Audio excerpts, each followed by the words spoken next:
AI robot ಟೀಚರ್ಗಳನ್ನು ಬಳಸಿಕೊಳ್ತಾ ಇರುವ ಕರ್ನಾಟಕದಲ್ಲಿ 2ನೇ ಶಾಲೆ ಶ್ರೀ ಶಾರದಾ ಇಂಟರ್ನ್ಯಾಷನಲ್ ಸ್ಕೂಲ್. ಆನೇಕಲ್ ತಾಲೂಕಿನ ಅತ್ತಿಬೆಲೆಯ ಮಂಚನಹಳ್ಳಿ ರಸ್ತೆಯಲ್ಲಿರುವ ಶ್ರೀ ಶಾರದಾ ಇಂಟರ್ನ್ಯಾಷನಲ್ ಸ್ಕೂಲ್ ಆವರಣದಲ್ಲಿ ಆಯೋಜಿಸಲಾಗಿದ್ದ ಉಚಿತ ಆರೋಗ್ಯ ತಪಾಸಣಾ ಶಿಬಿರ ಹಾಗೂ ರಕ್ತದಾನ ಶಿಬಿರದಲ್ಲಿ ಸಾವಿರಾರು ಸಾರ್ವಜನಿಕರು ಭಾಗವಹಿಸುವ ಮೂಲಕ ಕಾರ್ಯಕ್ರಮವು ಯಶಸ್ವಿಯಾಗಿ ನೆರವೇರಿತು. ಇನ್ನು ಇದೇ ಸಂದರ್ಭದಲ್ಲಿ ಎಐ ರೋಬೋಟ್ ಟೀಚರ್ಗಳನ್ನು ಮಕ್ಕಳಿಗೆ ಪರಿಚಯಿಸಲಾಯಿತು. ಇನ್ನು ಎಐ ರೋಬೋಟ್ ಟೀಚರ್ಗಳನ್ನು ಬಳಸಿಕೊಳ್ತಾ ಇರುವ ಕರ್ನಾಟಕದಲ್ಲೇ 2ನೇ ಶಾಲೆ ಅಂದರೆ ಅದು ಶಾರದಾ ಇಂಟರ್ನ್ಯಾಷನಲ್ ಸ್ಕೂಲ್ ಎಂದರೆ ತಪ್ಪಾಗದು.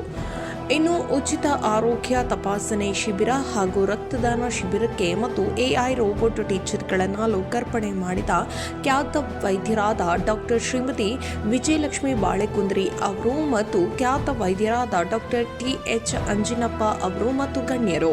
ಇನ್ನು ಈ ವೇಳೆ ಶಾರದಾ ಸಮೂಹ ಶಿಕ್ಷಣ ಸಂಸ್ಥೆಗಳ ಕಾರ್ಯದರ್ಶಿ ಯೋಗೇಶ್ ಅವರು ಮಾತನಾಡಿ, ನಮ್ಮ ಶಾರದಾ ಶಿಕ್ಷಣ ಸಂಸ್ಥೆಗಳಲ್ಲಿ ವಿದ್ಯಾರ್ಥಿಗಳಿಗೆ ಗುಣಮಟ್ಟದ ಶಿಕ್ಷಣವನ್ನು ನೀಡಬೇಕು ಮತ್ತು ಕಲಿಕೆಗೆ ಉತ್ತಮವಾದ ವಾತಾವರಣವನ್ನು ಕಲ್ಪಿಸಬೇಕು ಎಂಬುದು ಉದ್ದೇಶದಿಂದ ಎಐ ರೋಬೋಟ್ ಟೀಚರ್ಗಳನ್ನು ಬಳಸಿಕೊಳ್ಳಲಾಗ್ತಾ ಇದೆ ಎಂದು ತಿಳಿಸಿದರು.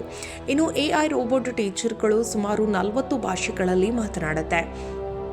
ಜೊತೆಗೆ ಪಠ್ಯಕ್ಕೆ ಮತ್ತು ಜನರಲ್ ನಾಲೆಡ್ಜ್ಗೆ ಸಂಬಂಧಿಸಿದ ಎಲ್ಲ ಪ್ರಶ್ನೆಗಳಿಗೆ 40 ಭಾಷೆಗಳಲ್ಲಿ ಎಐ ರೋಬೋಟ್ ಟೀಚರ್ಗಳು ಉತ್ತರವನ್ನು ನೀಡುತ್ತದೆ ಎಂದು ತಿಳಿಸಿದರು.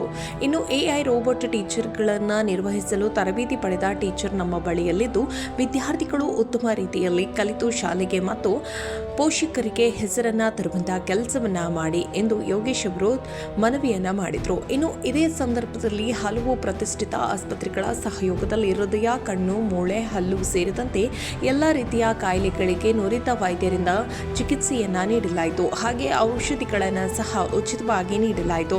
ಇನ್ನು ಕಾರ್ಯಕ್ರಮದಲ್ಲಿ ಹೋರಾಟಗಾರರಾದ ಮಂಜುನಾಥ್ ದೇವು, ಪಟಾಫುಟ್ ರವಿ, ಬಿಒ ಗುರುಮೂರ್ತಿ, ಸಮಾಜ ಸೇವಕರಾದ ನಿಸರ್ಗ ದೇವರಾಜ್, ಸರ್ಕಾರಿ ನೌಕರರ ಸಂಘದ ಕೆ ಶಿವಣ್ಣ, ಪತ್ರಕರ್ತರಾದ ಮಹೇಶ್ ಉಗಿನಹಳ್ಳಿ ಮತ್ತು ಶಾರದಾ ಸಮೂಹ ಶಿಕ್ಷಣ ಸಂಸ್ಥೆಗಳ ಮುಖ್ಯಸ್ಥರು, ಆಡಳಿತ ಮಂಡಳಿಯವರು ಮತ್ತು ಅಧ್ಯಾಪಕ ವೃಂದದವರು ಮತ್ತು ವಿದ್ಯಾರ್ಥಿಗಳು, ಪೋಷಕರು ಭಾಗವಹಿಸಿದ್ರು.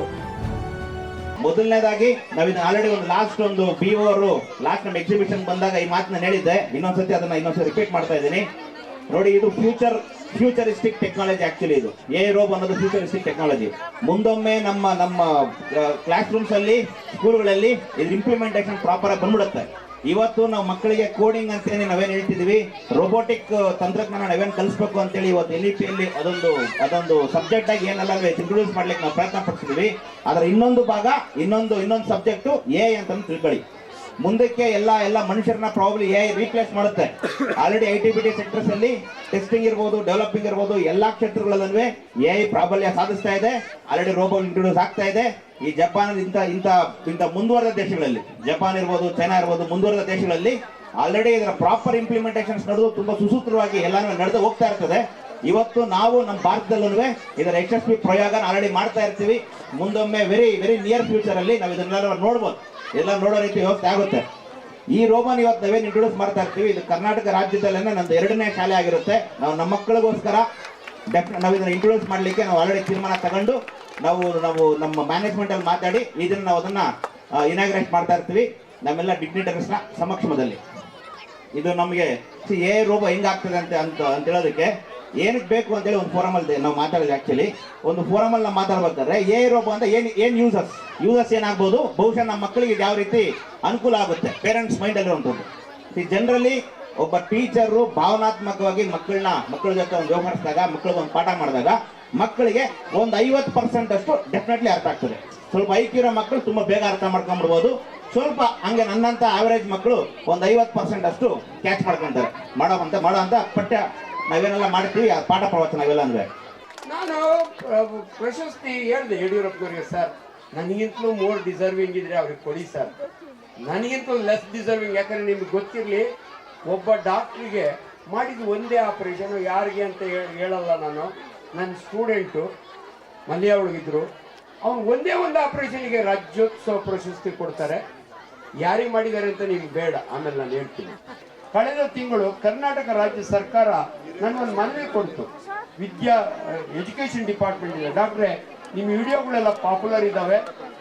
ಮಕ್ಕಳಿಗೆ 71 ಲಕ್ಷ ಮೊಟ್ಟೆ ಸರ್ಕಾರ ಮತ್ತು ಆಜೀಸ್ ಪ್ರೇಮ್ಜಿ ಆರ್ಗನೈಸೇಷನ್ ಅವರು ಸರ್ಕಾರಿ ಶಾಲಾ ಮಕ್ಕಳಿಗೆ ದಿನಕ್ಕೊಂದು ಮೊಟ್ಟೆ 71 ಲಕ್ಷ ಮೊಟ್ಟೆ ಕೊಡ್ತಾ ಇದ್ದಾರೆ.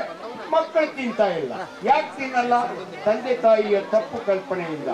ಲಿಂಗಾಯತರು ನಾವು ಕೋಳಿ ಮೊಟ್ಟೆ ತಿನ್ನಲ್ಲ, ಬ್ರಾಹ್ಮಣರು ನಾವು ಕೋಳಿ ಮೊಟ್ಟೆ ತಿನ್ನಲ್ಲ, ಗೌಡ್ರು ನಾವು ಆಂಜನೇಯನ ಪೂಜೆ ಮಾಡ್ತೀವಿ ಶನಿವಾರ ತಿನ್ನಲ್ಲ. ಹಿಂಗಾಗಿ ಮೊಟ್ಟೆಗಳು ತಿಂತಾ ಇಲ್ಲ. ವೈದ್ಯನಾಗಿ ನಾನು ನಿಮ್ಗೆ ಹೇಳ್ತಾ ಇದ್ದೀನಿ, ಈ ಕೋಳಿ ಮೊಟ್ಟೆ ಇದೆಯಲ್ಲ ಅನ್ಫರ್ಟಿಲೈಸ್ಡ್ ಎಗ್, ಅಂದ್ರೆ ಈ ಕೋಳಿ ಮೊಟ್ಟೆ ಕಾವು ಕೊಟ್ರೆ ಮರಿ ಆಗಲ್ಲ. ಅದಕ್ಕೆ ಇದನ್ನ ವೈಜ್ಞಾನಿಕವಾಗಿ ನಾವು ವೆಜಿಟೇರಿಯನ್ ಫುಡ್ ಅಂತೀವಿ. ನೀವು ಹೆಂಗೆ ವೆಸ್ಟ್ ಬೆಂಗಾಲ್ನಲ್ಲಿ ಬ್ರಾಹ್ಮಣರು ಕೂಡ ಮೀನ್ ತಿಂತಾರಲ್ಲ, ಸಮುದ್ರದ ಬದನೆಕಾಯಿ ಅಂತೇಳಿ ತಿಂತಾರಲ್ಲ, ಹಂಗೆ ದಯವಿಟ್ಟು ನನ್ನ ಮಾತು ಕೇಳಿದ ಮೇಲೆ ದಿನಕ್ಕೊಂದು ಮೊಟ್ಟೆ ತುಂಬುವುದು ನಿಮ್ಮ ಹೊಟ್ಟೆ. ಇದು ಚೆನ್ನಾಗಿ ತಿಳ್ಕೊಂಬಿಡಿ ದಯವಿಟ್ಟು. ಕೂತ್ಕೊಳ್ತಾರಲ್ಲ, ಅವ್ರು ಬಾಳೆಹಣ್ಣು ತಿಂದ್ರೆ ಅವ್ರ ಲವಲವಿಕೆ ಹೆಚ್ಚಾಗತ್ತೆ. ಇದು ಎರಡನೇದು. ಮೂರನೇದು, ಬಾಳೆಹಣ್ಣಿನಲ್ಲಿ ಎಲ್ಲವೂ ಪೊಟ್ಯಾಷಿಯಂ ಅಂದ್ರೆ ತಾಯಿಯ ಹಾಲನ್ನು ಬಿಟ್ರೆ ಅತ್ಯಂತ ಉತ್ತಮವಾದಂಥದ್ದು ಬಾಳೆಹಣ್ಣು. ಹಾಗಾಗಿ ತಾಯಿ ಹಾಲಿನಿಂದ ವೀನ್ ಮಾಡ್ಬೇಕಾದ್ರೆ ನಾವು ಬಾಳೆಹಣ್ಣನ್ನು ಮೆತ್ತಗೆ ಮಾಡಿ ಮಗು ಕೊಡ್ತೀವಿ. ಅದು ಕಂಪ್ಲೀಟ್ ಫುಡ್ ಅಂತ. ಅದು ಆರೋಗ್ಯಕ್ಕೆ ಅತ್ಯಂತ ಉತ್ತಮ. ಅದನ್ನು ಬಿಡಿಸಿದ್ರೆ ಸುಳಿದ ಬಾಳೆಹಣ್ಣು ಅಂತಂದ್ರೆ ಅದು ಕೆಟ್ಟದಿದ್ದನ್ನು ಒಳ್ಳೇದಿದ್ದನ್ನು ಕೊಳ್ತಿದ್ದನ್ನು ಎಲ್ಲ ಕಾಣುತ್ತೆ. ಆದರೆ ಮೊಟ್ಟೆ ಹಾಗಲ್ಲ. ಮೊಟ್ಟೆ ಹೊಟ್ಟೆ ಉಬ್ರನೂ ಬರ್ಬೋದು, ಮೊಟ್ಟೆಯಿಂದ ಕಾನ್ಸ್ಟಿಪೇಷನ್ ಬರೋದು.